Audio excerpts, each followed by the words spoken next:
good to have different institutions that serve different people well, as long as everyone's served fairly.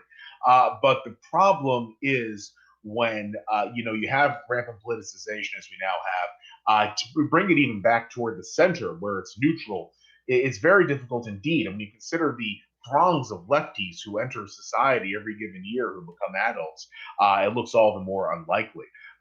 The Anglo-Saxon institution of the jury trial by your peers does not work in a country where there's a large tribal element. So there are all sorts of institutions that are not working very well or just totally corrupt in the United States. We've never had a time in American history or in Western history where institutions are so distrusted. And so we need to move to reestablish trust with our institutions. And COVID, for example, just exacerbated distrust of many of our elites. So much of the advice and instruction and demands that came down from elites, either medical or political, was completely bogus with regard to COVID, that it's exacerbated this lack of trust. We need movement on both ends.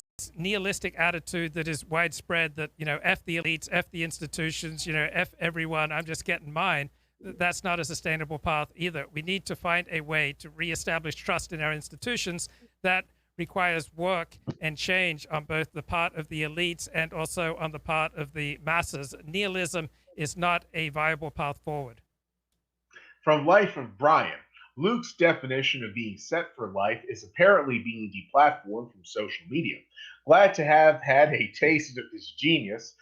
The Vincent Bugliosi book on the Kennedy assassination is superb. And so this Life of Brian guy, he wants to embrace despair, that someone who comes out and says the truth, he'll be deplatformed. He's not going to be deplatformed from Parler or Rumble or Odyssey, but oh my God, if he can't have a YouTube channel, or oh my God, if he can't have a Twitter handle, then his life is just over. It's all over, folks. There's no hope. It's all over. Anyone who tells the truth will just be ruined and destroyed. There's no possibility of honesty and truth in today's corrupt society. Oh, it's so bad. Let me have another drink.